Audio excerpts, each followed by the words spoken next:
시청자 여러분 안녕하십니까? 5월 11일 수요일 뉴스가 있는 저녁 시작하겠습니다. 윤석열 대통령이 취임 후 첫 수석 비서관 회의에서 우리 경제의 제일 큰 문제로 치솟는 물가를 꼽았습니다. 마침 백악관 연설을 한 미국 바이든 대통령도 인플레이션을 잡는 게 최우선 국내 과제라고 밝혔는데요. 전 세계적인 고물가, 고유가 흐름 속에 한국과 미국의 국가 지도자 입에서 거의 동시에 물가 대응이 화두로 제시된 것은 우연이 아닐 겁니다. 이 문제를 포함해서 새 정부가 직면한 경제 현안, 잠시 뒤에 전문가와 더 자세히 짚어보겠습니다. 먼저 오늘의 주요 뉴스 윤보리 앵커가 전해드립니다. 취임 이틀째 용산 대통령실로 출근한 윤석열 대통령은 첫 수석 비서관 회의를 열고 물가 안정 대책과 코로나 피해 보상, 북한의 핵실험 움직임에 따른 안보의 중요성 등을 강조했습니다. 어제 취임사에서 통합이 언급되지 않았다는 지적에 대해선 너무 당연한 것이기 때문이라며 우리 정치 과정 자체가 통합의 과정이라고 말했습니다. 한덕수 국무총리 후보자의 국회 인준 여부를 놓고 여야의 기싸움이 계속되고 있습니다. 여야 원내 수석이 국회 인준을 위한 본회의 일정 등을 논의했지만 합의하지 못한 가운데 민주당은 한 후보자는 부적격하고 국민 눈높이에 미치지 않는다는 입장을 재확인했습니다. 새 정부 초대 국가정보원장 후보로 김규현 전 국가안보실 1차장이 지명됐습니다. 김 후보자는 군이나 법조인이 아닌 주로 대미 업무를 담당했던 외교관 출신으로 과거 정부에서 청와대와 국방부를 두루 거친 외교안보 전문가로 꼽힙니다. 오늘 월간 유의적 가정 코너에선 이주 배경 가정을 들여다보는데요. 저희 취재진이 일일 교사가 돼 이주 배경 학생들이 많은 초등학교를 찾아가 그들이 겪는 어려움을 들어봤습니다. 취임 이틀째인 윤석열 대통령이 서울 서초구 자택에서 용산 대통령실까지 첫 출근길에 올랐습니다. 오전 8시 반쯤 청사에 도착한 윤 대통령은 전날 취임사에 통합이란 단어가 빠졌다는 지적을 의식한 듯 정치가 곧 국민 통합이라고 강조했습니다. 박석영 기자가 보도합니다. 오전 8시 윤석열 대통령 서울 서초구 자택 인근 일부 통제가 시작되면서 눈에 띄게 늘어난 경찰과 경호원들. 대통령이 사저에서 집무실까지 7km 정도를 출근하는 전례 없는 상황 대비에 나선 겁니다. 8시 21분 윤 대통령이 자택에서 나오자 김건희 여사가 반려견과 함께 배웅합니다.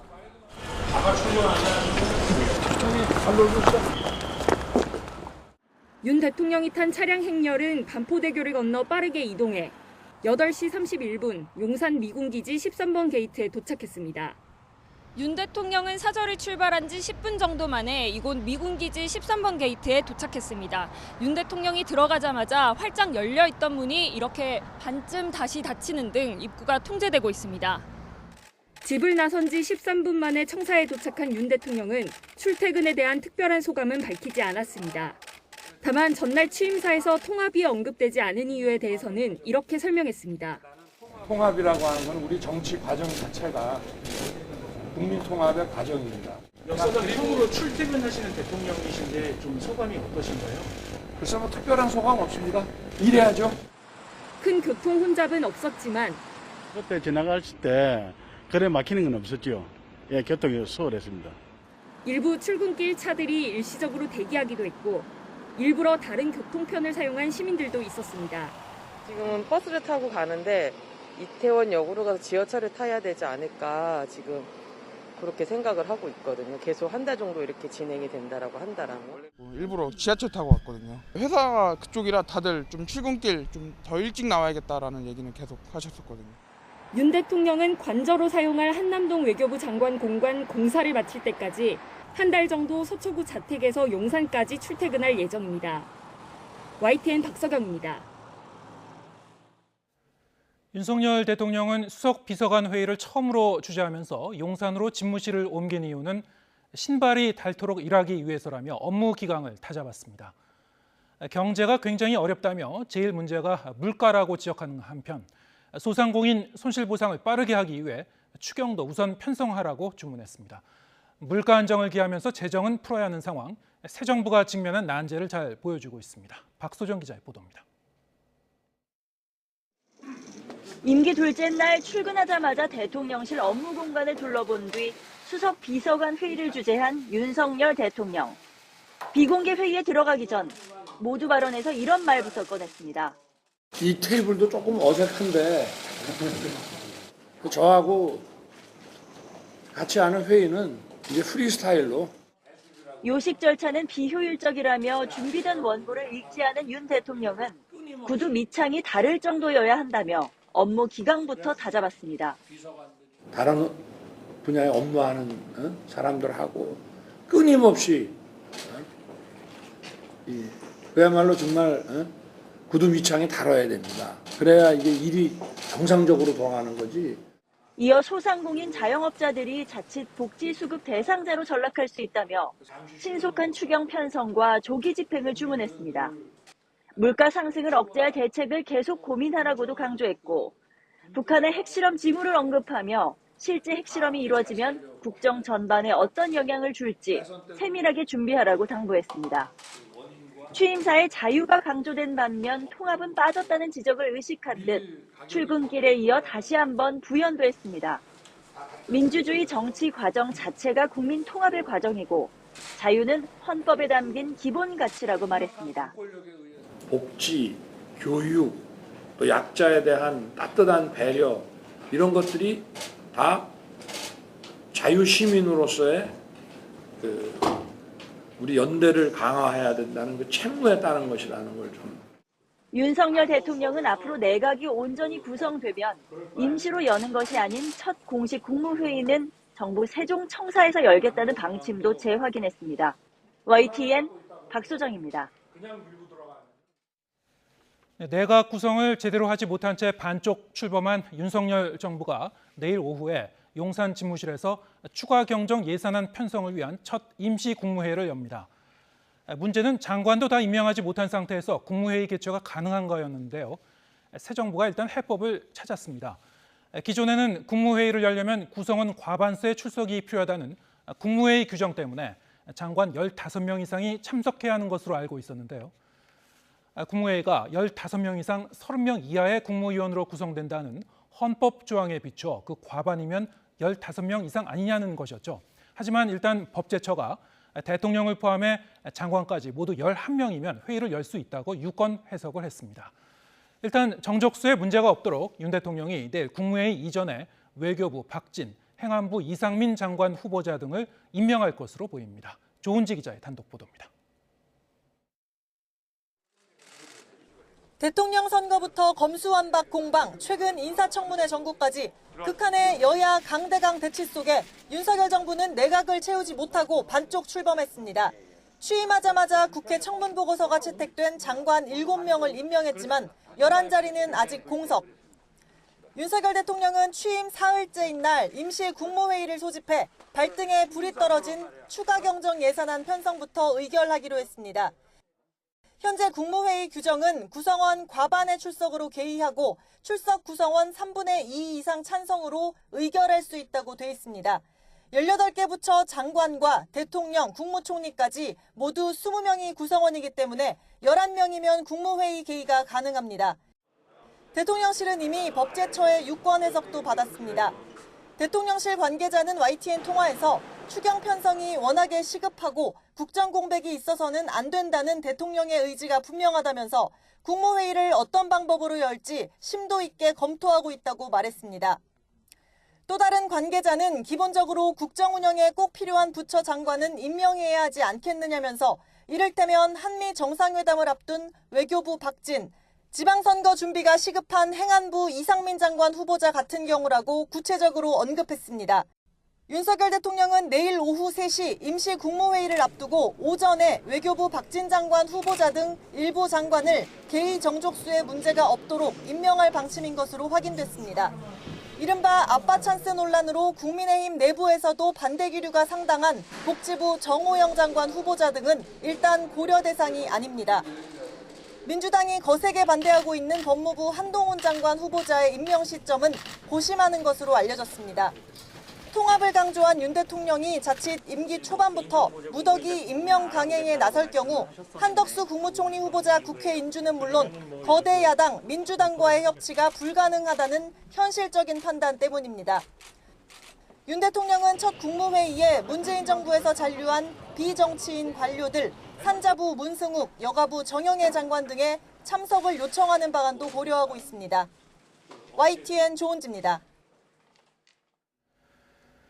대통령직 인수위원회가 2주일 전에 소상공인 피해 지원금을 차등 지급하겠다고 발표했다가 윤 대통령의 대선 공약이 후퇴한 것 아니냐는 비판을 받았었죠.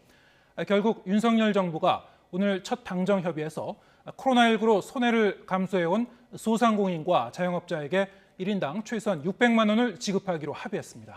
즉 기존 인수위 발표 내용은 지급 규모를 밝히지 않았었지만 이번엔 소상공인들에게 600만 원은 지급하되 업종에 따라 더 줄 수 있다는 점을 분명히 한 겁니다.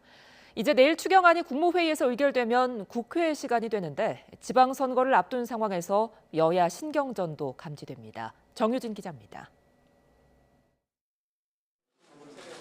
새 정부 출범 뒤 처음 열린 당정협의에서 정부와 여당인 국민의힘은 코로나19 피해 손실지원금으로 1인당 최소 600만 원을 지원하기로 합의했습니다.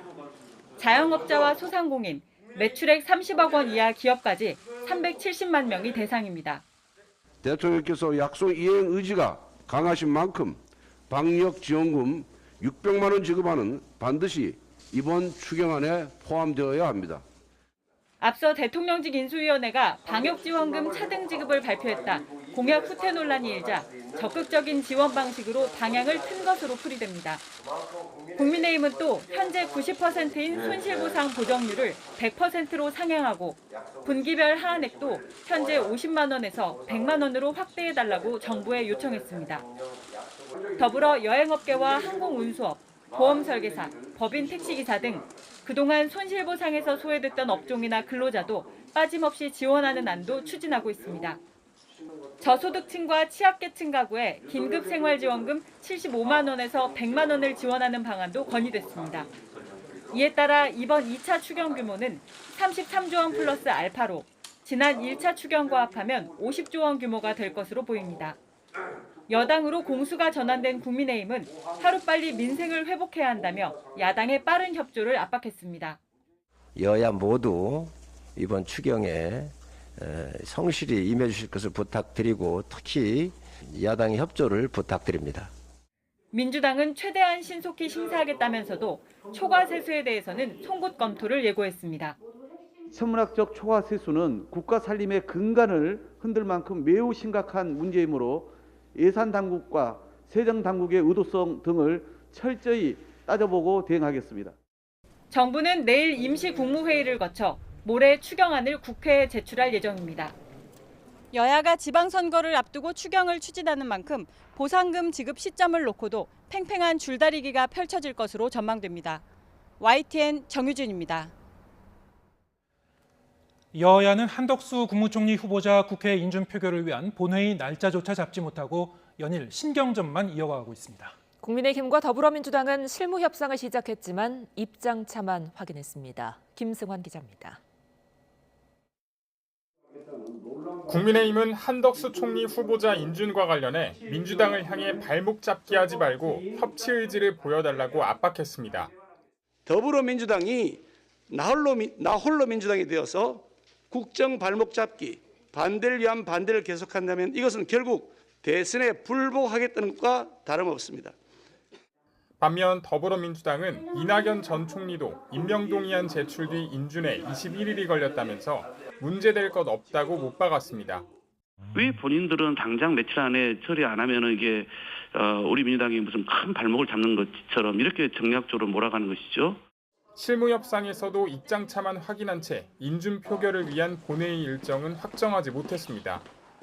또 각 당의 입장을 충분히 살려가면서 또 상대방의 입장도 존중해가면서 타협점을 찾아가는.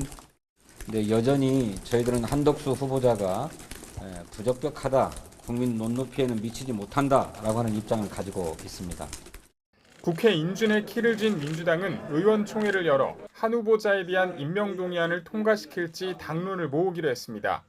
하지만 당에서 부적격 판정을 낸 데다 윤석열 대통령이 취임사에서 민주당과 문재인 정부를 에둘러 비판하고 일부 장관에 대한 임명 강행 기류도 읽히면서 표결 통과로 의견이 모이긴 쉽지 않아 보입니다. 다만 부결시켰을 경우 전국 파행에 대한 책임론에 지방선거에도 영향을 줄 가능성이 있어 민주당 지도부의 고심이 깊어지고 있습니다. YTN 김승환입니다. 새 정부 출범과 함께 여야는 일제히 지방선거 체제로 전환하고 총력전을 예고했습니다. 국민의힘은 이재명 상임고문을 겨냥해 방탄 출마 아니냐며 날을 세웠는데 이 고문도 즉각 반박하며 뜨거운 기싸움이 이어졌습니다. 엄윤주 기자입니다. 6일 지방선거 선대위 회의에서 국민의힘은 민주당 이재명 상임고문을 향해 맹공을 퍼부었습니다. 검찰 수사를 피하려 출마한 것 아니냐며 국회의원 불체포 특권 포기를 선언하라고 압박했습니다. 국민 눈에는 불체포 특권이야말로 가장 강력한 범죄 특권입니다. 이 전 지사는 모든 의혹 앞에 자신이 있다면 지체 없이 불체포 특권 포기 선언을 해야 합니다. 국민들께서 지켜보고 계십니다. 민주당 선대위 총괄 상임선대위원장을 맡은 이재명 고문을 집중 타격하며 전체 지방선거전에서 기선을 제압하겠다는 의도로 해석됩니다. 지방선거 선대위를 출범시킨 이재명 고문은 방탄 출마론에 물없는 물총론으로 정면 반박했습니다. 검찰, 경찰 수사 아무리 압박해도 전혀 걱정되지 않습니다. 자꾸 방탄하는데 여러분들은 물도 안 든 물총 두렵습니까? 걱정하지 않으셔도 됩니다. 여야가 본격적인 지방선거 체제로 돌입한 가운데 경기 분당갑에 나서는 안철수 전 인수위원장도 주민대표와 간담회를 하는 등 연일 지역 민심 파고들기에 나서고 있습니다. 주민들의 요청으로 성사된 이번 만남에서 안철수 후보는 재건축 관련 현안을 직접 들으며 지역민들과의 교감 쌓기에 나섰습니다. 이재명 고문과 정면 승부를 원하지 않았다는 송영길 서울시장 후보의 주장에는 사실이 아니라고 되받아쳤습니다. 이재명 후보가 저하고 맞붙는 걸 원하지 않았던 거죠. 안철수 전 위원장과 맞붙은 민주당 김병관 전 의원도 반드시 승리하겠다고 장담했습니다. 떴다방 안철수, 절세 안철수를 꺾을 김병관 인사드리겠습니다. 독해지겠습니다. 독해져서 꼭 이기도록 하겠습니다. 향후 정권 주도권의 향방이 달린 6일 지방선거와 국회의원 보궐선거에 여야 모두 한치 양보 없는 대승부를 예고하고 있습니다. YTN 엄윤주입니다.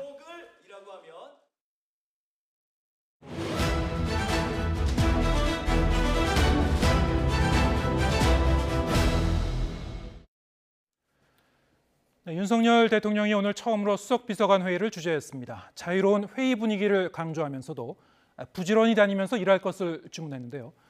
정치가 있는 저녁 정가는 오늘은 김준일 뉴스톱 대표와 함께 얘기 나누겠습니다. 자, 안녕하세요. 예, 안녕하세요. 네. 자, 오늘이면 첫 회의였으니까 자, 어떤 모습으로 어떤 방식으로 회의를 진행할까 좀 관심이었는데요.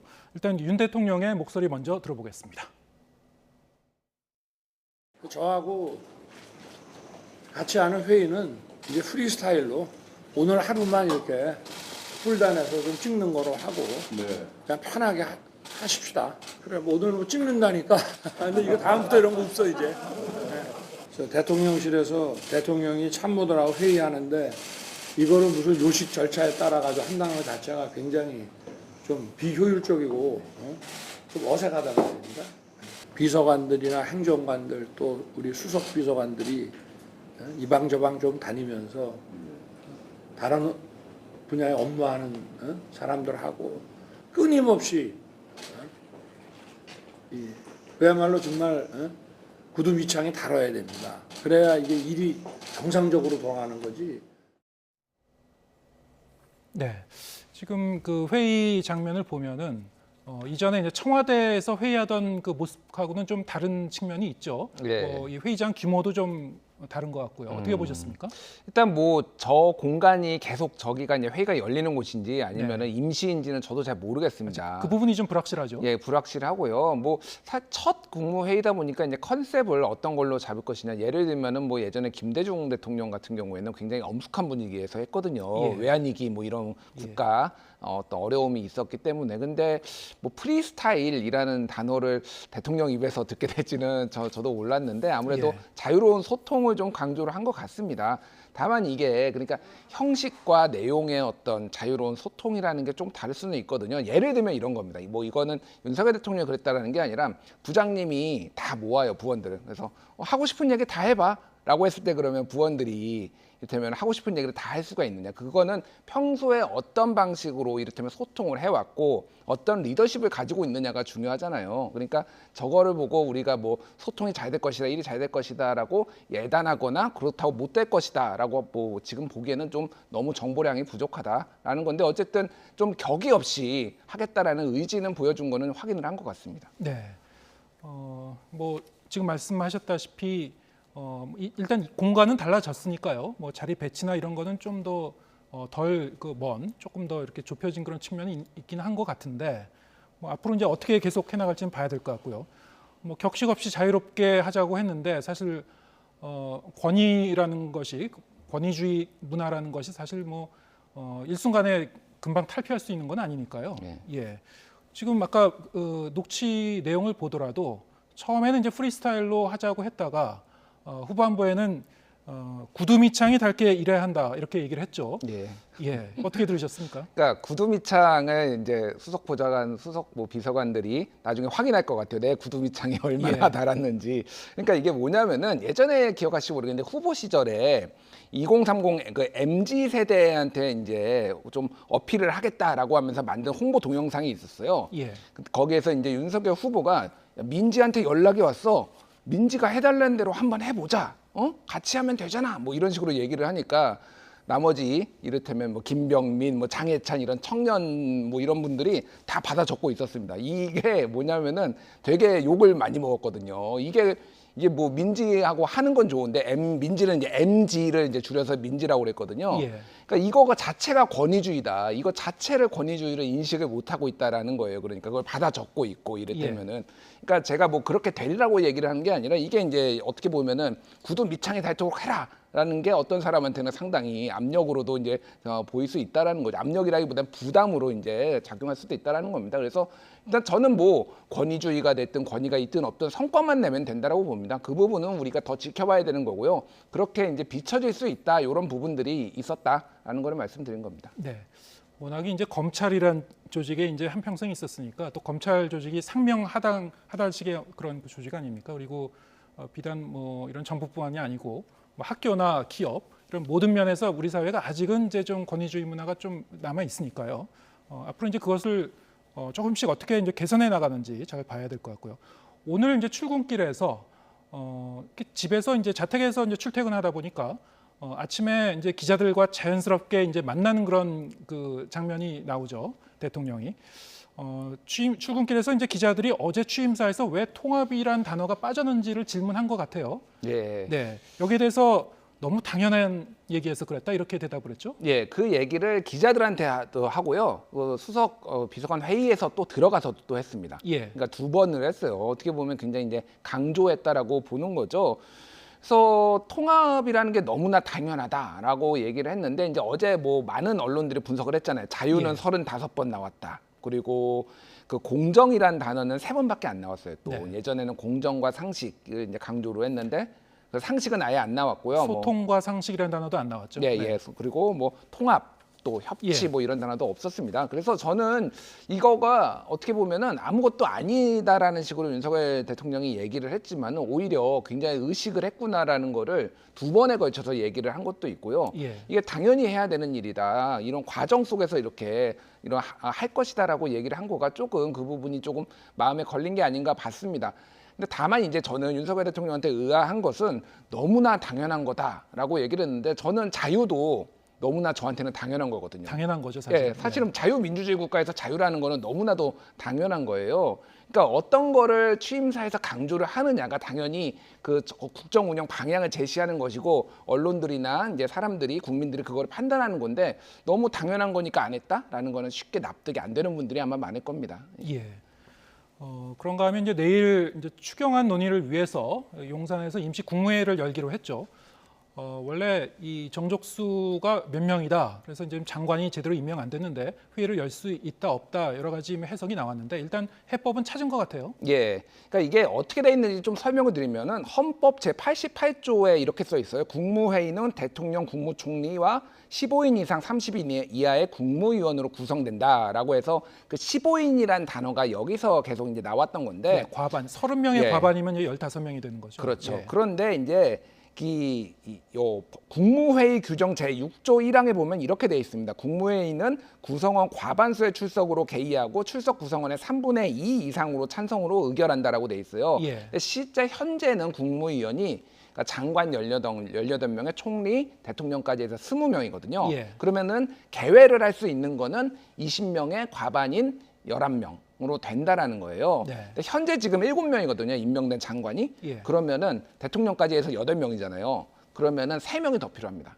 3명의 장관을 내일까지 임명을 해야 되겠네요. 그게 이제 문재인 정부에 있는 3명의 장관이 들어올 것인지 네. 아니면은 새로 이제 지금 인사 재송부를 이제 요청을 해서 안 와가지고 이제 임명을 할 예정인 사람이 5명이 있거든요. 그 중에서 3명 이상을 할 것인지는 지켜봐야 되는 거고요. 오늘 이제 대통령실에서 나왔던 내용은 뭐냐면은 어떤 방식으로 할지를 심도 있게 검토하고 있습니다라고 얘기를 했어요. 네. 그래서 아마도 가능성은 임명을 할 수도 있겠다. 몇 명은 최소한 3명은. 근데 문제는 의결이에요. 의결 같은 경우에 아까 얘기했지만은 3분의 2 이상으로 해야 된다라고 돼 있거든요. 예. 그러면 20명 중에 3분의 2 이상이면 14명이 돼야 됩니다.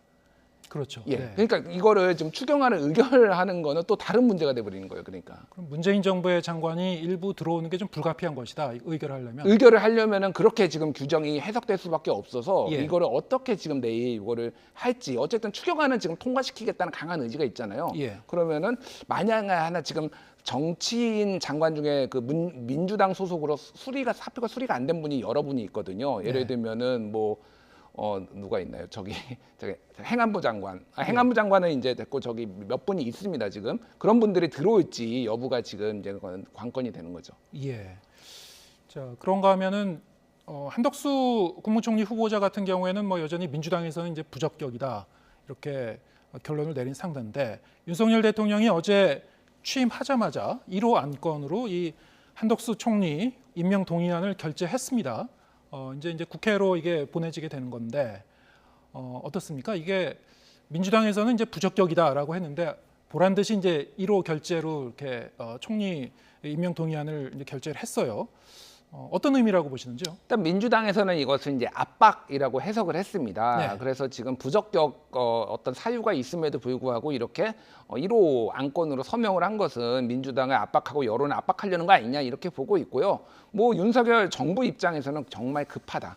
지금 총리가 있어야지 나머지 일이 될 수 있으니까 빨리 해주십시오라는 이제 뜻으로 이제 뭐 했다라고 이제 볼 수가 있겠습니다. 그래서 제가 과거에는 어땠나 좀 보니까 문재인 정부 때는 1호 안건이라는 거는 별로 크게 의미를 두지 않았습니까? 화제가 되지 의미를 두지 않았고요.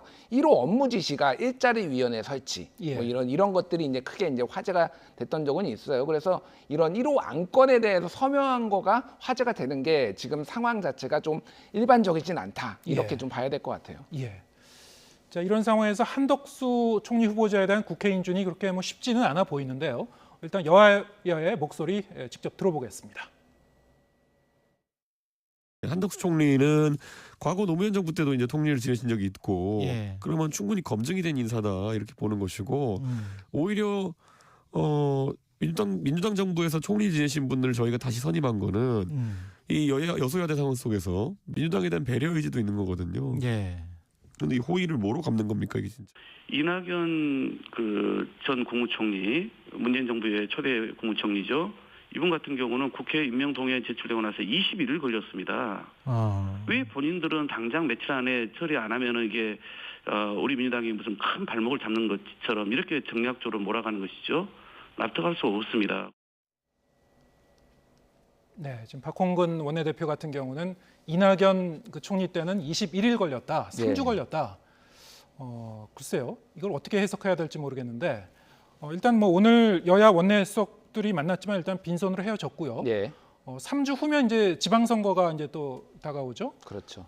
그러면은 이 한덕수 총리 후보자 임명 동의안을 지방선거 직전까지 계속 끌고 갈 수도 있다 이런 암시인가요? 어떻게 보시는지요?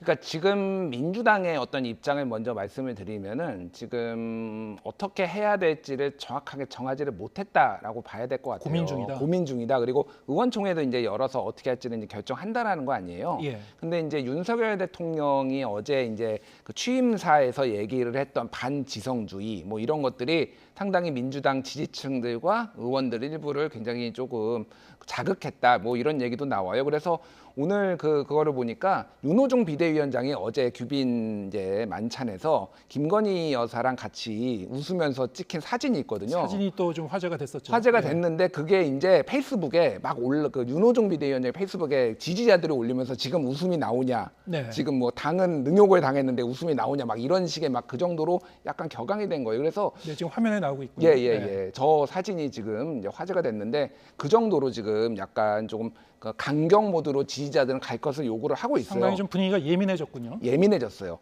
근데 그렇다고 무조건 안 할 수는 없는 상황이에요. 그래서 전체적으로 보면은 시간을 좀 뒤로 민주당은 미루겠다라는 거예요. 그래서 아까 전에 21일이 걸렸다고 얘기를 하는 게 네. 전체적으로 보면 이런 전략입니다. 한마디로 얘기하면은 정호영 그리고 한동훈 임명 하라는 거예요. 그러면은 인준 표결에 반대할 명분이 생긴다. 근데 네. 그거를 먼저 표결을 해가지고 만약에 낙마시켰을 경우에는 발목 잡기 프레임에 걸릴 수 있으니까 오히려 그러니까 윤석열 대통령이 지금 국무위원이 모자르니까 좀 먼저 해라라는 식의 분위기들이 좀 있다 민주당에. 네. 그게 이제 공식적인 외부로 입으로 나온 전략은 아니지만은 이제 그런 분위기가 있다라는 정도로 이제 이해를 하시면 될 것 같고요. 어쨌든 부결 가능성은 높지만은 조금 더 눈치를 보고 눈치 싸움이 좀 있다 이렇게 봐야 될 것 같아요. 네. 뭐 공식적으로 이 다른 후보자와 총리 이 임명 동의안을 연계하진 않는다. 공식적으로 얘기한 건 아니다라고 하지만은 사실상 뭐 연계하는 분위기네요. 그러면 사실상 연계하는 분위기로 봐야 될 수밖에 없고요. 네. 지금 지지층들의 어떤 반응이나 이런 거를 봤을 때도 지금 쉽지 않다. 그러니까 인준은 무조건 해주는 게. 다만 이제 변수가 있다라면은 총리 인준안 투표는 무기명 투표거든요. 네. 그러면은 이제 170명 정도 이제 민주당이 되는데 한 20명 정도가 이탈표가 나올 가능성. 근데 이제 한덕수 총리 후보자가 과거에는 민주당 쪽하고 가까웠었잖아요. 예. 개별적으로 또 접촉을 해서 조금 이게 뭐 부결이 안 될 가능성. 그러면 민주당은 또 거기에서도 타격을 입을 수가 있거든요. 그렇다 보니까 굉장히 좀 단합된 모습을 또 보여줘야 되는데 그런 부분들이 명분이 있어야 돼요. 그거는 윤석열 정부의 일방 독주 뭐 이런 게 있으니까 우리도 어쩔 수 없다. 이런 것들을 지금 서로 명분 쌓기, 눈치 보기 이런 것들이 지금 물밑에서 진행되고 있다. 이렇게 봐야 될 것 같습니다. 지금 뭐 당장 내일 국무회의에서 이 추경안이 의결이 되면 이 추경안을 또 어떻게 국회에서 바로 처리해 줄지 잘 협조를 해줄지 이것도 관심인데 오늘 이제 분위기를 보면 여야 신경전이 좀 예상이 되고 있죠. 그 부분도. 예, 근데 추경안 같은 경우에도 똑같이 아마 눈치 싸움이 있을 거예요. 왜냐하면은 네. 2020년 총선에서 그때 미래통합당 지금의 이제 국민의힘의 전신이죠. 추경하는 거 반대하고 뭐 그러니까 재난지원금 지급하는 거 반대하고 이렇게 했다가 선거에서 굉장히 역풍을 맞았잖아요. 그러니까 예. 민주당도 무조건 반대한다. 지금 뭐 서민들이 기다리고 있는데 이런 그러니까 역풍을 맞을 가능성이 있기 때문에 명분 싸움, 그러니까 어느 때 어떤 방식으로 해주는 게 가장 효율적이고 선거에 도움이 될지 이런 것들까지 지금 같이 그리고 이거를 한덕수 총리 후보자하고의 인준 문제하고 같이 결부시키면서 좀 전략적으로 순서대로 지금 하는 것들을 지금 머리를 지금 고민을 하고 있는 상황입니다. 속내가 이제 복잡한 거군요. 예, 지금 속내가 민주당도 여러 복잡한 가지로 고민을 하고 있는 것 같은데 아까도 뭐 잠깐 언급을 했습니다만 윤호중 비대위원장이 어제 이제 외빈 초청 만찬에서 김건희 여사와 만나서 이제 환하게 웃는 장면. 자 이게 이제 당내에서 좀 여러 가지 좀 비판의 목소리도 나왔다고 하는데 예.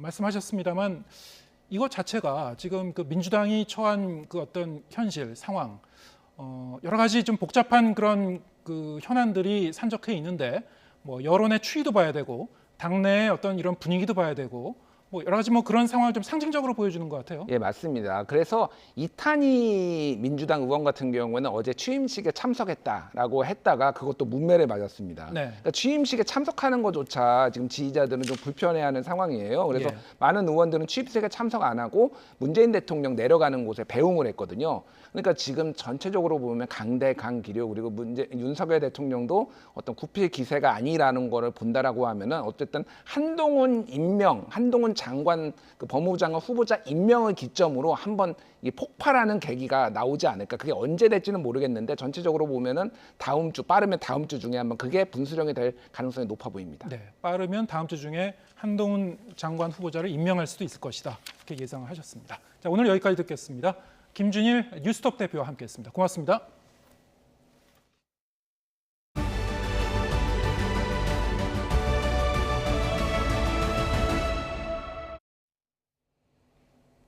용산 대통령실 근처는 집회 금지 대상이 아니라는 법원 결정이 나왔습니다.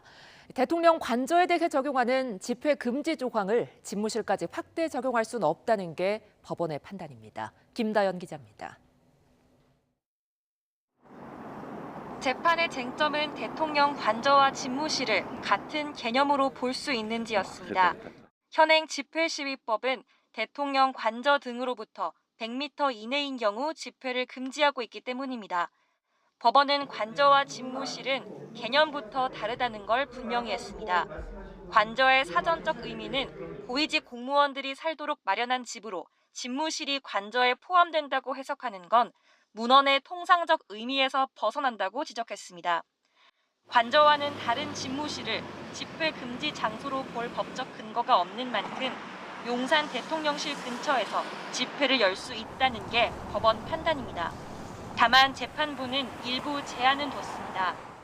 경호와 차량 정체를 우려해 한 장소에 계속 머무는 건 금지하고 행진 시 집무실 앞을 한 번만 1시간 반 안에 지나가야 한다고 조건을 달았습니다.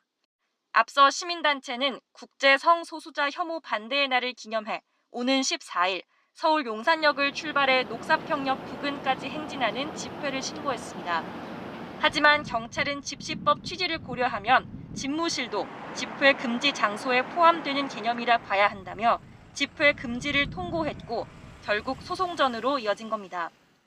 법원 결정의 주최 측은 경찰의 잘못된 유권 해석이 인정됐다며 환영의 뜻을 밝혔습니다. 좀 더 이 집무실 인근에서 더 많은 시민들이 정치적 표현의 자유를 누릴 수 있는 계기가 되었으면 좋겠습니다. 지난달 말 기준 오는 25일까지 대통령실 근처에 신고된 집회는 28건으로 새 정부 출범에 따라 집회 신고는 더 늘 전망입니다. 경찰로선 대통령 경호와 경비, 또 집회 시위의 자유가 양립할 방안을 마련해야 하는 숙제를 안게 됐습니다. 청와대 울타리 안에 관저와 집무실이 모두 있던 과거와 달리 두 공간이 분리되면서 새로운 갈등이 생겨나는 모습입니다. 법원이 이에 대한 기준을 제시했지만 세부 방안이 마련될 때까지 혼란은 당분간 이어질 걸로 보입니다. YTN 김다연입니다. 북한의 7차 핵실험이 임박했다는 관측이 나오는 가운데 윤석열 정부 출범 이후 처음으로 전군 주요 지휘자 회의가 열렸습니다. 이종섭 신임 국방부 장관은 북한이 직접적인 도발을 자행한다면 자위권 차원에서 단호하고 즉각적으로 대응하라고 지시했습니다. 한현희 기자입니다. 이종섭 신임 국방부 장관이 취임 후 처음으로 찾은 곳은 합동참모본부 전투통제실, 이른바 지하 벙커입니다. 육해공군 총장과 작전사령관급 지휘관 등을 화상으로 소집해 전군 주요 지휘자 회의를 연 겁니다. 북한의 7차 핵실험이 임박했다는 관측이 이어지고 있기 때문입니다. 북한은 핵탄두 소형화, 경량화를 위해 흰계리 핵실험장 3번 갱도 복구를 진행해왔는데 거의 마무리 단계로 언제든 핵실험이 가능한 상황인 것으로 알려졌습니다. 현황 보고를 받은 이 장관은 북한의 미사일 위협 고도화와 핵실험 가능성 등 한반도의 안보 상황이 매우 엄중하다고 평가했습니다. 그러면서 전방위 안보 위협에 능동적으로 대응할 수 있게 지상과 해상, 공중 모든 영역에서 확고한 대비 태세를 유지해야 한다고 강조했습니다. 또 북한이 직접적 도발을 자행한다면 자위권 차원에서 단호하고 즉각적으로 대응해야 한다고 지시했습니다. 북한이 전술적 도발을 자행한다면 자위권 차원에서 단호하게 대응토록 할 것입니다. 이와 관련해 군 당국은 초기 대응을 위해 핵 대응 태스크포스도 구성했습니다. 미 국무부는 북한이 이르면 이번 달 안에 핵실험을 할 준비가 됐다고 평가하는 가운데 전문가들 사이에서는 북한이 미 바이든 대통령 방한을 앞두고 핵실험을 진행할 가능성이 크다는 관측이 나오고 있습니다. YTN 한현입니다. 헌정사상 첫 검사 출신이자 검찰총장을 역임한 윤석열 대통령의 취임으로 새 정부 초대 검찰총장 자리를 누가 맡을지도 관심입니다. 윤 대통령과 손발을 맞췄던 인사를 중심으로 하마평이 나오는 가운데 재청권자인 법무부 장관이 임명되는 대로 인선 작업이 시작될 전망입니다. 오철희 기자입니다. 임기 완수 의지를 밝혔던 김호수 전 검찰총장이 검수완박 여파에 임기를 절반도 채우지 못한 채 물러나면서 현재 검찰 수장 자리는 공석입니다. 윤석열 대통령으로선 전임 정부가 임명한 총장과의 불편한 동거 대신 국정 철학을 공유할 신임 총장을 출범 초부터 임명할 수 있게 됐습니다. 특수통 검사 출신의 총장까지 역임해 검찰 내부 사정을 누구보다 훤히 꿰뚫고 있는 만큼 윤 대통령은 손발을 맞춰봤거나 중용했던 인물 가운데 신임 총장을 택할 것이란 전망이 유력합니다. 검찰 안팎에선 윤 대통령과 대검찰청 중앙수사부에서 굵직한 특수수사를 도맡았던 여환섭 대전고검장과 후배들의 신망이 두터운 김우곤 대구지검장, 윤 대통령을 총장 시절 참모로 보좌한 이원석 제주지검장 등이 물망에 오르내리고 있습니다. 월성원전 수사를 지휘했던 이두봉 인천지검장과 윤 대통령을 서울중앙지검, 대검에서 모두 보좌한 박찬호 광주지검장 등도 신임 총장 후보로 꼽힙니다. 윤 대통령의 최측근으로서 이른바 소윤으로 불리는 윤대진 법무연수원 기획부장은 스폰서 의혹을 받고 있는 형 윤우진 전 용산세무서장 문제로 가능성이 낮다는 평가입니다. 물론 윤 대통령이 한동훈 법무부 장관 후보자 같은 파격 인사나 외부 인사를 깜짝 발탁할 여지도 있습니다. 야당의 강력한 반대에도 윤 대통령이 한동훈 후보자를 조만간 새 법무부 장관으로 임명할 가능성이 큰 상황에서 신임 총장 인선 작업은 장관 임명 뒤 본격 시작될 전망입니다. 법무부 장관이 후보 추천위원회로부터 3명 이상의 총장 후보를 추천받아 대통령에게 제청하는 권한을 갖고 있기 때문입니다. 신임 총장은 후보 추천과 국회 인사청문 절차를 거쳐 이르면 다음 달에 임명될 것으로 보입니다. 다만 연수원 27기인 한 후보자가 장관이 될 경우 장관보다 선배가 총장으로 발탁되는 기수 역전 문제나 최소 동기 기수가 총장이 되면 현 검사장급 고위 간부 상당수가 용퇴하는 문제는 변수로 꼽힙니다. 검수완박으로 뒤숭숭한 조직 안정과 정치적 중립성, 독립성 확보라는 무거운 과제가 앞에 놓인 신임 검찰총장이 누가 되느냐에 따라 윤석열 정부 검찰의 사정 드라이브 강도도 가늠해 볼 수 있을 전망입니다. YTN 우철입니다. 인터넷의 등장과 함께 이제는 손편지 보내는 일이 거의 사라지면서 우표 역시 종적을 감추고 있는데요. 그래도 5년에 한 번 새 대통령이 취임할 때면 우체국 앞은 지지자들이나 수집가들의 행렬이 이어집니다. 바로 새 대통령의 취임 기념 우표를 사기 위해서인데요. 우리나라의 처음 대통령 취임 기념 우표가 등장한 건 1948년, 바로 이승만 전 대통령 때부터입니다.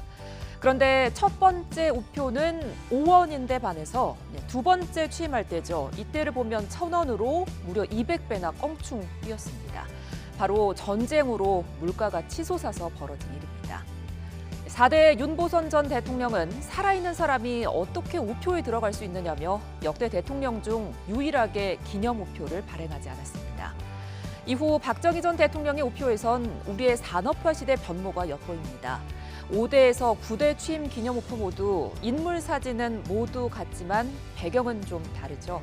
첫 취임 때는 지금은 없어진 옛 중앙청이 보이고 7대, 8대 취임 때는 고속도로가 눈에 띕니다. 전두환 씨의 우표엔 공장 그림이 함께합니다. 경제 발전을 강조해서 당시 군부 독재에 대한 불만과 정치적 불안정을 잠재우려는 의도라는 해석이 잇따릅니다. 노태우 전 대통령의 우표엔 88 서울올림픽이 열린 장실 올림픽 주경기장이 등장하고요. 이후 김영삼 전 대통령은 백두산 천지를, 노무현 전 대통령은 한반도 지도를 넣어 한반도 평화를 염원하는 모습을 담았습니다.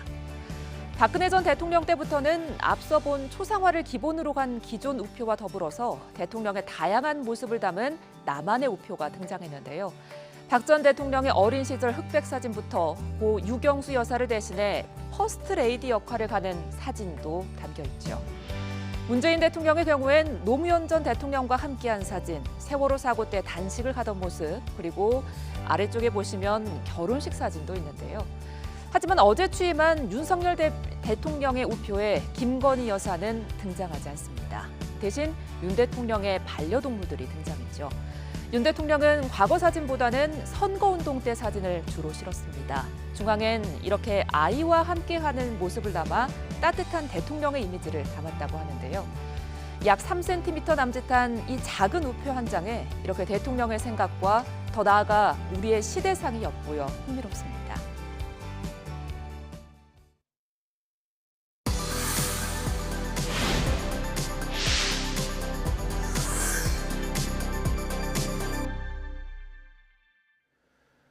정부의 억제 조치로 감소했던 은행의 가계대출이 5개월 만에 다시 늘었습니다. 은행들이 대출 문턱을 낮춘 탓인데요. 금융당국은 가계부채가 증가세로 완전히 돌아선 것인지 추이를 분석하고 있습니다. 박병환 기자가 보도합니다. 4월 기준 은행의 가계대출 잔액은 1,060조 2천억 원으로 3월 말보다 1조 2천억 원 증가했습니다. 지난해 12월부터 올해 3월까지 4개월 연속 감소했다가 상승세로 돌아선 것입니다.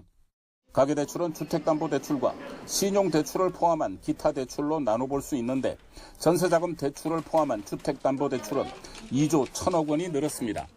반면 신용대출을 포함한 기타 대출은 9천억 원이 감소해 전체적으로 1조 2천억 원이 늘어난 것입니다. 가계대출이 다시 증가한 건 최근 은행들이 실적을 올리기 위해 일부 금리를 내리고 한도는 늘려 대출 문턱을 낮춘 게 원인으로 꼽힙니다. 지난 3월 이후 은행들이 가계대출 금리 인하와 함께 한도 증액 등을 통해 영업활동 강화를 하고 있으며 이로 인해 감소세를 보이던 가계대출이 다소 증가한 것으로 파악하고 있습니다. 앞으로 금리가 더 오를 수밖에 없는 상황에서 은행들의 영업 강화가 대출 증가세로 이어질지는 아직 불분명합니다. 다만 방역 조치 완화와 이에 따른 경제활동 활성화가 변수로 작용할 전망입니다.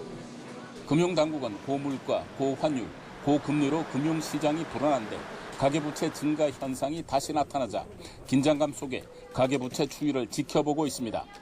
이런 가운데 지난 1분기 은행들의 단기 순이익은 5조 6천억 원으로 집계돼 지난해 같은 기간보다 0.7% 증가했습니다.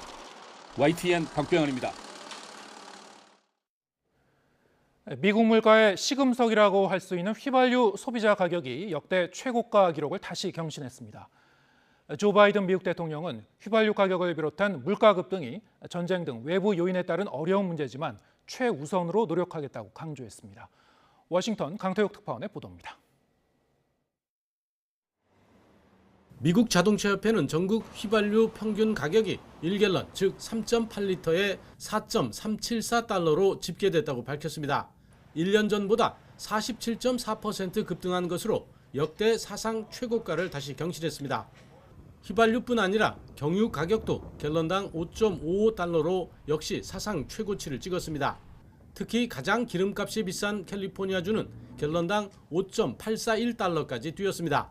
러시아의 우크라이나 침공에 따른 석유 공급 부족이 직접적인 이유입니다. 서부 텍사스산 원유 가격은 배럴당 130달러 선까지 이르고 있는 실정입니다. Because of the supply chain issue that's in the Russian issue, because these are, issues outside the United States, and he has to basically work with other governments to address them. 바이든 대통령은 인플레를 낮추는 것이 최우선 국내 정책 과제라고 강조했습니다. 인플레이션에 세금을 부과하고 근로자들에게 충분한 임금 인상을 주고 역사적인 수준으로 적자를 줄이고 대기업과 부유한 미국인들이 정당한 몫을 내도록 하겠다고 밝혔습니다. 이를 통해 물가 급등을 잡고 경제를 성장시키겠다는 겁니다. 다만 휘발유값 상승 등 최근의 물가 급등은 외부 요인이 크다고 설명했습니다. Some of the roots of the inflation are outside of our control, to state the obvious. But there are things we can do and we can address and we need to do. 또 일부 중국산 제품에 대한 고율의 관세를 완화하는 방안도 검토하고 있다고 말했습니다. 바이든 대통령은 연준에도 제 역할을 주문했습니다. 이미 추가 금리 인상을 예고했지만 연준으로서는 돈줄 재기에 더 속도를 낼 수밖에 없다는 관측이 나오고 있습니다. 워싱턴에서 YTN 강태욱입니다.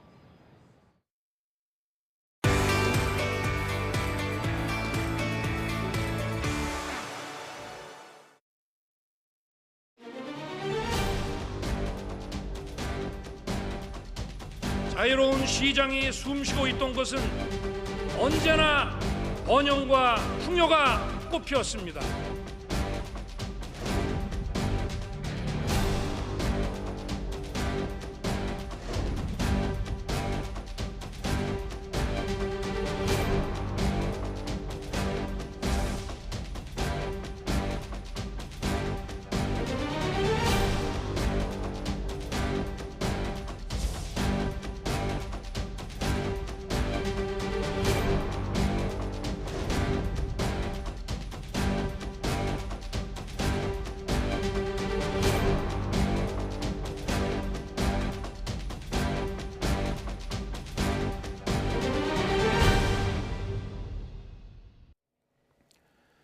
네, 새롭게 출범한 윤석열 정부 앞엔 부동산 시장과 물가 안정 등 시급한 경제 과제들이 산적해 있습니다.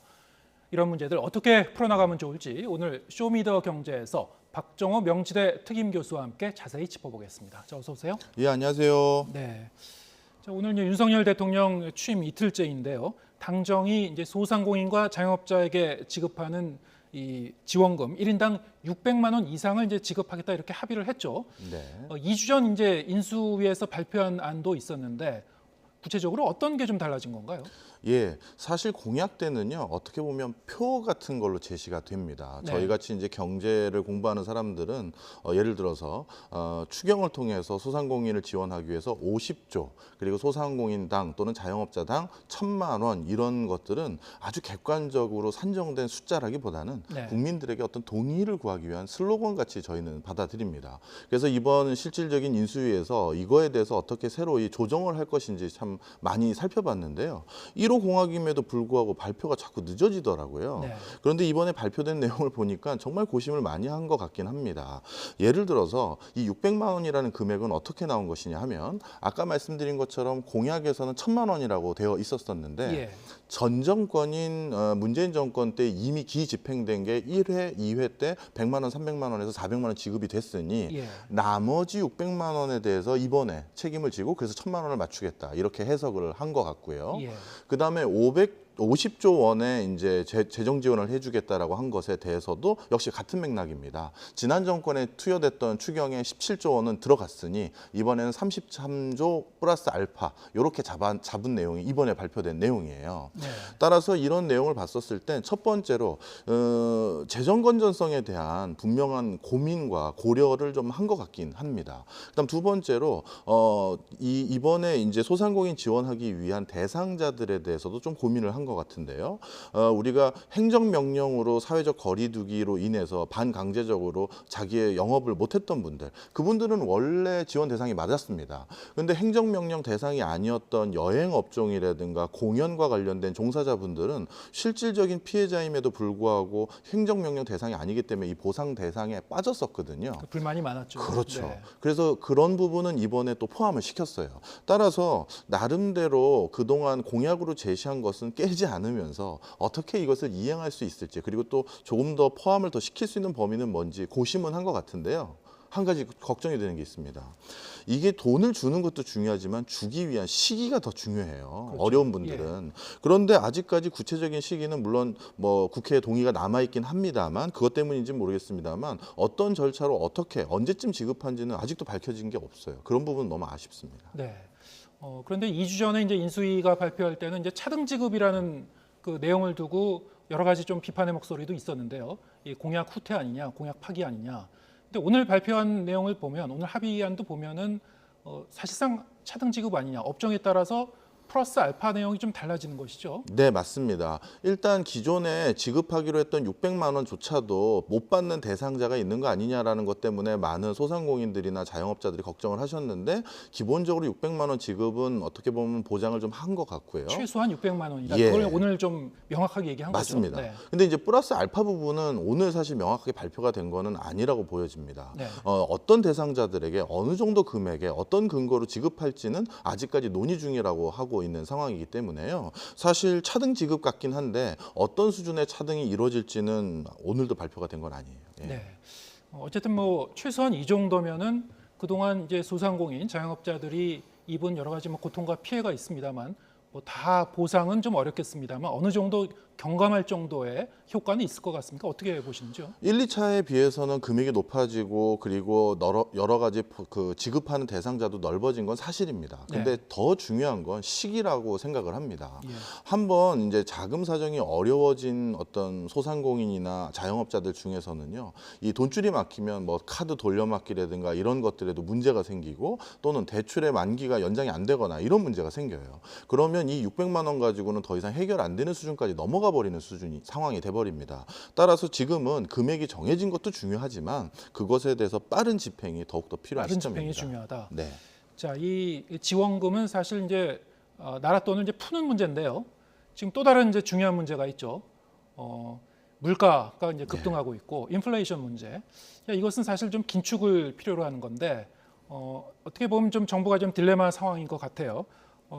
저희가 이제 앞서도 보도해 드렸습니다만 윤석열 대통령의 오늘 회의에서 이제 강조한 부분이 이제 이 물가가 제1 문제다라고 했고 마치 약속이라도 한 듯이 앞서 저희가 워싱턴 특파원 리포트 보셨습니다만 미국 바이든 대통령도 이제 인플레이션 최우선 그 과제다 이렇게 얘기를 했어요. 그만큼 좀 심각한 그 상황이라 이렇게 볼 수 있겠죠? 네, 맞습니다. 특히 많은 경제학자들은 물가가 어느 임계점을 넘어가서 올라갔었을 때는 그것이 가져다주는 피해가 단기적인 상황이 국한되는 것이 아니라 그 나라의 어떻게 보면 경제와 관련된 문화, 분위기가 완전히 바뀌는 것으로 전환이 되기 때문에 거기에 대해서 우선 촉각을 곤두세울 수밖에 없습니다. 그래서 민생 문제도 지금 심각하긴 하지만 우리나라뿐만 아니라 좀 전에 말씀하신 것처럼 바이든 대통령도 물가를 먼저 잡아야 된다라고 말을 하는 이유들이 있는데요.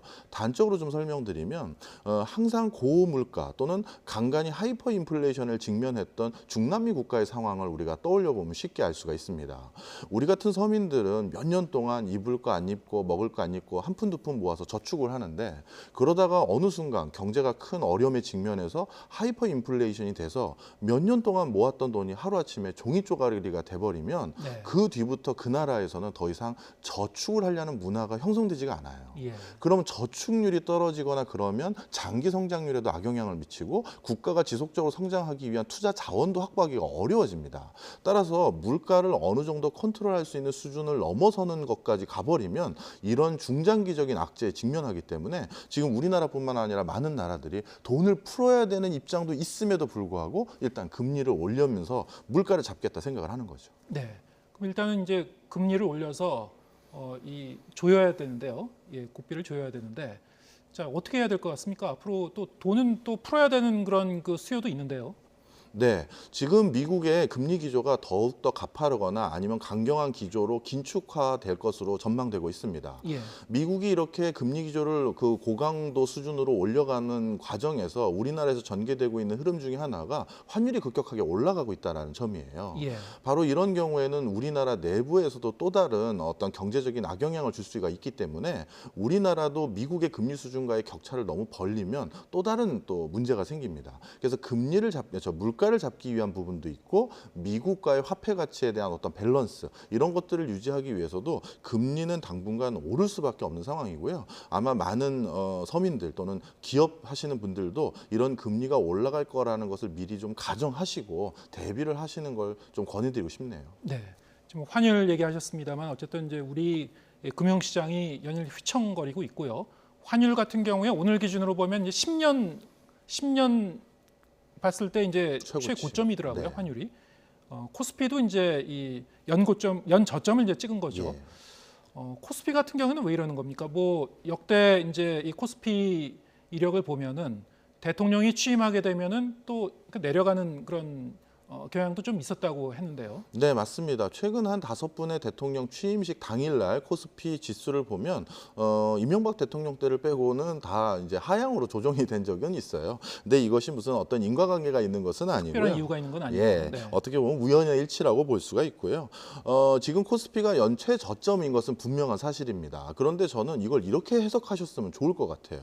사실 전 세계적으로 대형 악재가 3가지가 있음에도 불구하고 그나마 우리 기업들, 뭐 삼성전자를 비롯해서 많은 우리 기업들의 실적이 어느 정도 뒷받침 줬기 때문에 코스피가 이 정도까지 선방하는 거라는 해석도 가능합니다. 예, 쉽게 설명드리면 금리는 나날이 올라가고 있고요. 이것도 주가에 가장 큰 악영향이 미칠 요인이고요. 두 번째는 전쟁이 일어났어요. 전쟁보다 더 주가에 악영향을 미치는 요소는 없습니다. 그리고 세 번째는 전 세계 경제에 지대한 영향을 미치고 우리나라에도 커다란 영향을 미치는 중국이 뒤늦게 코로나19가 터지면서 봉쇄 기로에 섰습니다.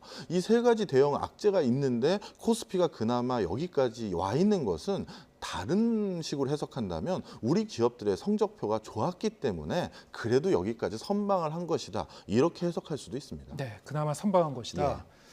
자, 이제 새 정부가 출범하면서 뭐 어제 이 윤석열 대통령의 취임사에도 보면 이제 자유라는 단어가 35번 나왔습니다만 어떤 이런 그 민간 주도의 어떤 혁신을 통한 그런 그 경제 성장 이것을 이제 굉장히 좀 강조하는 것 같아요. 그렇다 보니까 이제 국내 기업들도 새 정부의 이 규제 완화, 규제 혁신에 좀 기대를 걸고 있는 것 같죠?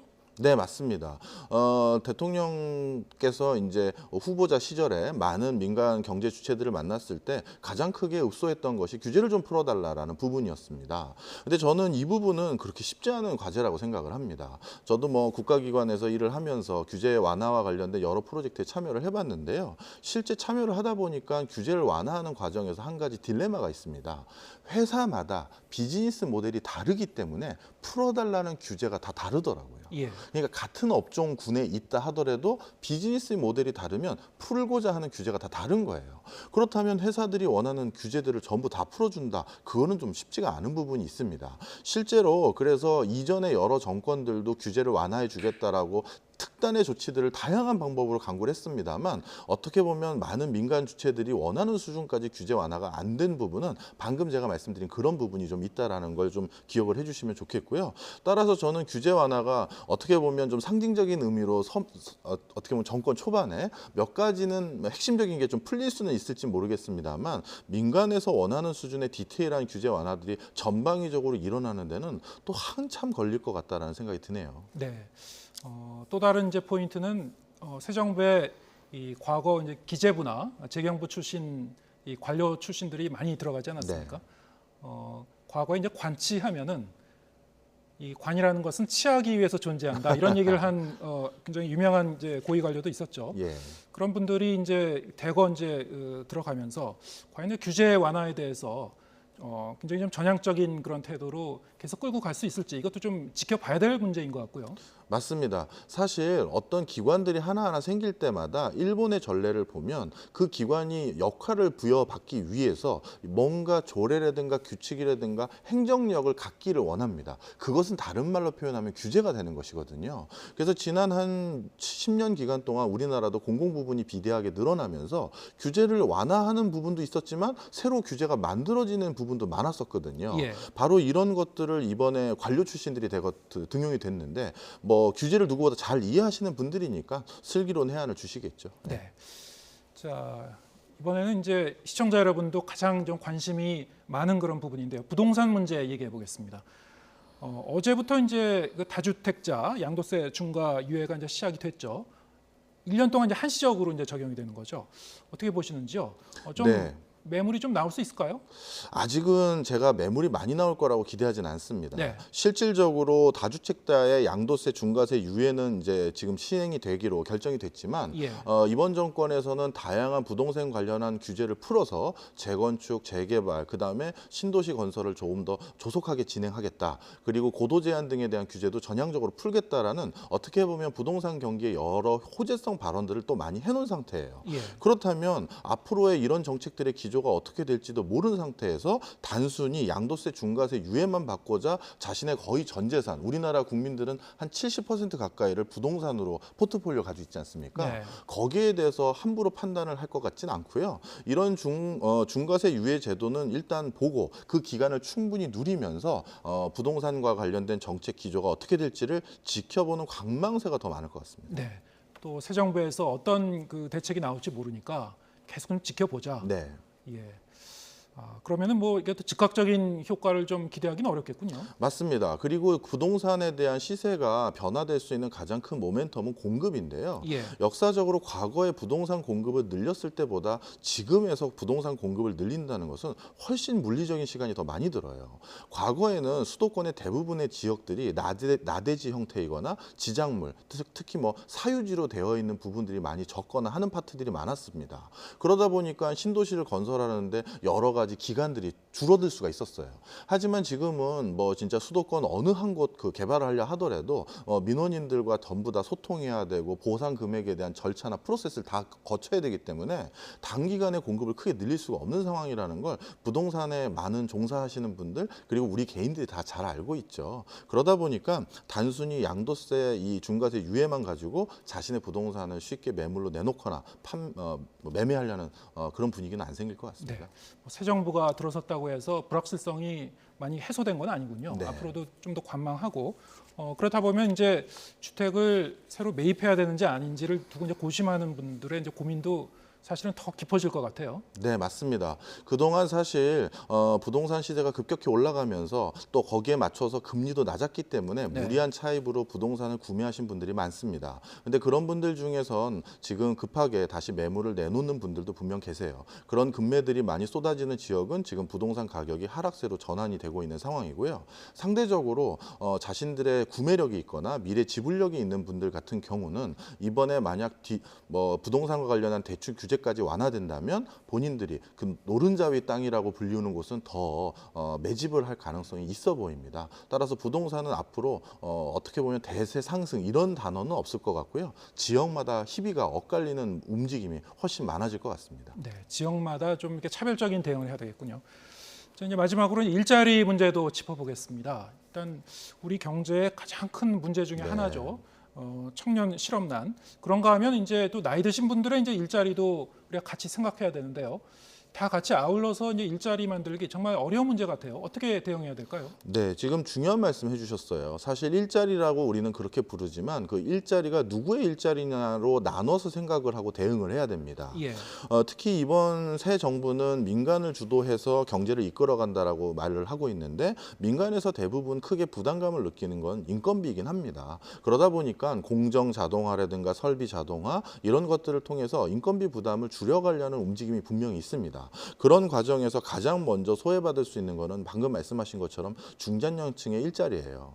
그렇다면 중장년층의 일자리들이 가장 많이 생기는 파트는 외국 사례에서는 어디냐? 바로 보건이나 사회 서비스 분야가 가장 많이 생기는 파트인데 네. 이 보건과 사회 서비스 분야의 일자리는 가장 많은 부분이 대부분 공공 일자리에 해당됩니다. 따라서 민간 부분에서 경제를 활성화시켜서 일자리를 창출한다라는 것은 청년층에게는 나름의 기회가 들어갈 수는 있을지 모르겠습니다만 중장년층 일자리는 공공 부분에서 나름대로 어떤 형태로든 또 제공받을 수 있는 기회를 만들어주지 않는다면 중장년층의 일자리 문제는 어떻게 보면 좀 해결하기가 더 요원해지지 않을까 걱정이 되고요. 특히 코로나19로 지금 어려워지는 경제 상황 속에서 다니던 직장을 그만두거나 앞으로 그만둘 예정인 분들이 또 대거 많이 있는 상황입니다. 예. 그분들에 대한 배려도 필요해 보입니다. 네. 민간과 공공 양쪽에서 다 좀 지혜가 필요한 그런 시점이군요. 알겠습니다. 박종호 명지대 특임 교수와 함께했습니다. 고맙습니다.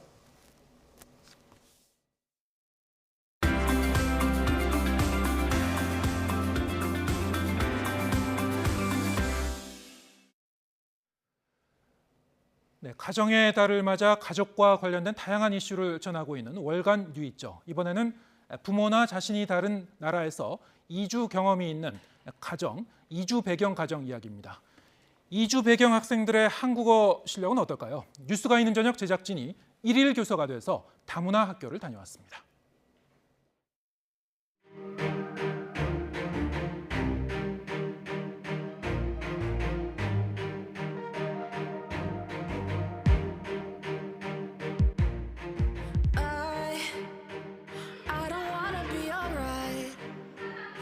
Star in the sky.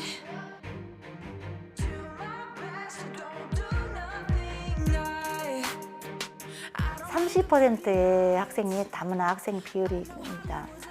거기에 64% 정도가 러시아 계통의 학생들이 많이 있습니다. 뉴스가 있는 저녁 제작진이 아이들을 위해 특별한 한국어 수업을 준비했습니다. 여러분 안녕하세요.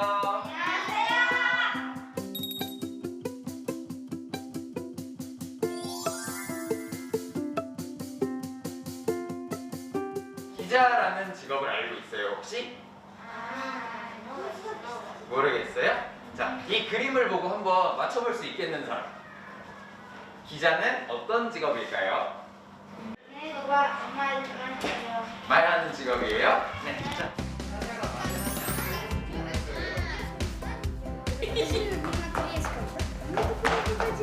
Тебе кая? Это как-то... Солнце ним? Ящик.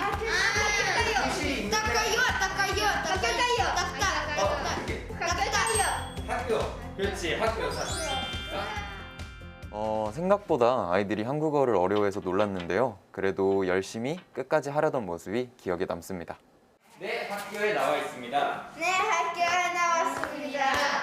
우리 학교는 운동장이 큽니다. 우리 학교는 운동장입니다. 우리 학교는 선생님 친절합니다. 운동장이 레오니드 기자. 네, 학교에 나와 있습니다. 지금까지 레오니드입니다.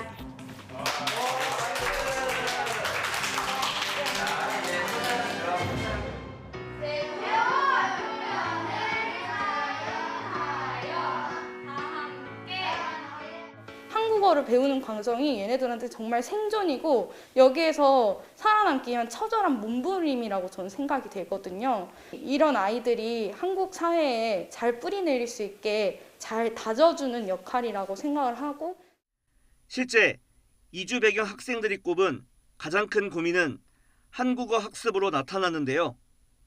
이 같은 언어 차이는 한국 가정과 이주 배경 가정의 공존을 가로막는 요인입니다. Это самая основная трудность, то, что не понимаю язык. А так я могу понять, что хочет человек. Типа, я думаю, что он хочет и понимаю. 아이들 같은 경우에 모국어나 아니면 모국어로의 교육도 완전하지 않고 한국어도 완전하지 않아서 오히려 이제 성인이 되었을 때 어떻게 살까를 걱정이 되는 아이들도 있었고요.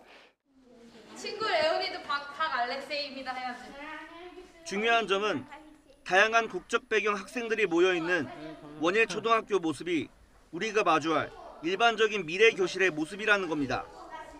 10년 전인 지난 2012년 이주 배경 학생 가운데 80% 정도를 차지하는 다문화 학생 수는 4만 6천여 명에 불과했지만 가파르게 늘어 지난해 16만 명을 돌파해 전체 3%를 넘었습니다. 최근 전체 학생 수는 매년 10만 명 이상 줄고 있지만 다문화 학생은 오히려 1만 명 이상 늘고 있습니다. 오히려 학생보다 부모님이 언어 소통이 안 되기 때문에 담임 선생님 소통을 하려면 통역하시는 분이 필요합니다. 예산이 많이 지원이 된다면 적어도 학년별로 한 명씩만 뽑을 수 있다면 좋은데 이런 문제를 해결하기 위해 해당 학교뿐 아니라 정부와 지자체가 나서 맞춤형 프로그램이나 대안학교 등을 운영하고 있지만 지원은 여전히 역부족입니다. 한국어를 잘하지 못하는 이주 배경 아이들, 우리 사회가 더 깊이 고민해야 할 과제입니다. YTN 김재양입니다. 네, 월간 누이적 가정. 오늘은 이주 배경 학생들이 학교에서 겪는 한국어 수업의 어려움을 살펴봤는데요. 내일은 학교 밖에서는 어떤 문제가 있는지 후속 보도를 통해 알아보고요. 담당 PD가 출연해서 기사에 다 담지 못한 내용 들어보고 해결책도 함께 찾아보겠습니다. 네, 다음 뉴스입니다. 코로나19 신규 확진자 수가 다시 감소세로 돌아서며 안정세를 이어갔습니다. 정부는 이 추세라면 코로나를 일반 의료책에서 치료하는 게 가능하다고 보고 동네 병의원을 중심으로 단계적으로 준비하기로 했습니다. 김연아 기자입니다. 0시 기준 신규 확진자는 4만 3천여 명. 주중 신규 환자가 가장 많이 나오곤 하는 수요일이지만 전날보다 6,000명 줄면서 하루 만에 다시 감소세로 돌아섰습니다. 위중증 환자는 383명으로 이틀째 300명대를 기록했고 사망자는 86일 만에 20명대로 떨어졌습니다. 신규 확진자와 위중증 환자, 중환자 병상 가동률 모두 안정적인 모습을 보이면서 새 정부 첫 중대본 회의에선 다음 주부터는 일상회복 안착기 진입 시기를 논의하겠다고 밝혔습니다. 코로나19가 재유행에도 지속 가능한 의료 대응 체계의 구축과 일반 의료 체계의 전환 논의가 본격화된 겁니다. 일반 의료 체계의 전환은 안착기 이후 본격적으로 가동될 예정이나 의료 현장의 혼란을 최소화하기 위해 현재도 단계적으로 추진하고 있습니다. 중대본은 먼저 위중증 환자 관리를 위해 고위험군을 위한 패스트트랙을 도입합니다. 고위험군은 검사 당일 치료제 처방과 입원까지 가능하도록 해 중증 진행을 최대한 막는 겁니다. 또 검사 따로 진료 따로였던 코로나19 대면 진료 병의원은 통합 정비되고 응급실은 안착기 전환과 함께 코로나 치료병상 운영 지원을 중단하고 다시 응급의료만 전담케 합니다. 분만이나 투석을 할 때도 일반 치료실에서 공간을 격리하도록 해 임산부나 투석 환자가 코로나 전담 병상을 찾아 전국을 헤매던 일은 없어질 전망입니다. 정부는 가을철 재유행 가능성에 대비해 의료기관의 감염병 대응 역량을 강화하고 병상과 인력도 선제적으로 확보하겠다고 밝혔습니다. YTN 김연아입니다. 새 정부 출범 이후 코로나19 대응 회의가 처음으로 열렸지만 구체적인 논의는 이루어지지 못했습니다. 방역 사령탑이 정해지지 않은 탓인데 당장 다음 주 격리 의무 해제 등이 포함될 포스트 오미크론 안착기 진입 논의에 차질이 우려됩니다. 이형원 기자입니다. 새 정부 출범 이후 처음 열린 코로나19 방역 대책 회의는 기존 정책을 되풀이하는 수준에 그쳤습니다. 전 정권에서 발표했던 일상회복 로드맵을 다시 언급하며 포스트 오미크론 4주 이행기가 끝나는 다음 주 안착기 진입 시점을 결정하겠다고 밝혔습니다. 안착기로 갈 때 가장 큰 변화는 확진자에게 부여된 7일 격리 의무가 해제될 수 있다는 점입니다. 지난달 25일 코로나19 감염병 등급을 기존 1급에서 2급으로 낮췄지만 급격한 변화에 적응할 수 있도록 이행기를 두고 격리 의무를 바로 없애지 않은 겁니다. 다음 주에 종합적인 평가를 거친 후에 안착기 진입 시점을 대해서도 논의할 예정입니다. 새 정부 출범 100일 내에 과학적이고 지속 가능한 코로나 대응 체계를 재정립하겠습니다. 과학 방역을 앞세운 100일 로드맵도 새 정부 출범과 함께 시작됐지만 구체적인 논의는 무기한 미뤄졌습니다. 방역회의 최고 주재자인 국무총리는 물론 복지부 장관 인선까지 매듭을 짓지 못한 데다 정은경 질병관리청장 거취도 불분명해 새 정부 로드맵을 이끌 사령탑이 없기 때문입니다. 정부가 바뀜에 따라서 중대본을 구성하고 있는 지휘부 자체가 인선이 지금 교체되는 시기이기도 하고 이러한 상황들이 좀 다 이행되면 전반적인 방역 전략에 대해서 좀 더 세밀하게 논의하고 100일 로드맵에 따르면 현재 50명 이상 집회 등에 남겨둔 야외 마스크 착용 의무를 이달 안에 완전히 없애게 되는데 방역 사령탑 부재로 언제쯤 결정이 될지 미지수입니다. 이외에도 먹는 치료제 확보와 코로나19 환자를 돌볼 일반 의료 체계 확대 등 일상 회복을 위한 과제가 산적해 있지만 실제 이행까지는 갈 길이 멀어 보입니다. YTN 이영훈입니다. 지난 7일 만 55세 뇌출혈로 세상을 떠난 배우 강수연 씨가 영면에 들었습니다. 영결식장은 고인을 보내는 영화계 선후배들의 눈물로 가득했습니다. 보도에 이승은 기자입니다. 4살에 데뷔해 불과 21살의 한국 영화를 세계 무대에 알린 배우 강수연. 개인의 인기에 안주하지 않고 스크린쿼터 사수운동에 적극 나섰고 부산국제영화제가 위기에 빠졌을 때 공동집행위원장을 기꺼이 떠맡았습니다. 자존심을 지키기 위해서 끝까지 잘 버티면서 더 명예롭게, 더 스타답게 잘 견디면서 살아왔습니다. 네가 곁에 있어 늘 든든했는데 뭐가 그리 바빠서 서둘러 갔냐. 편히 쉬어라. 고인은 무명의 후배들을 챙기며 영화를 계속할 수 있을 것이라는 희망을 줬습니다.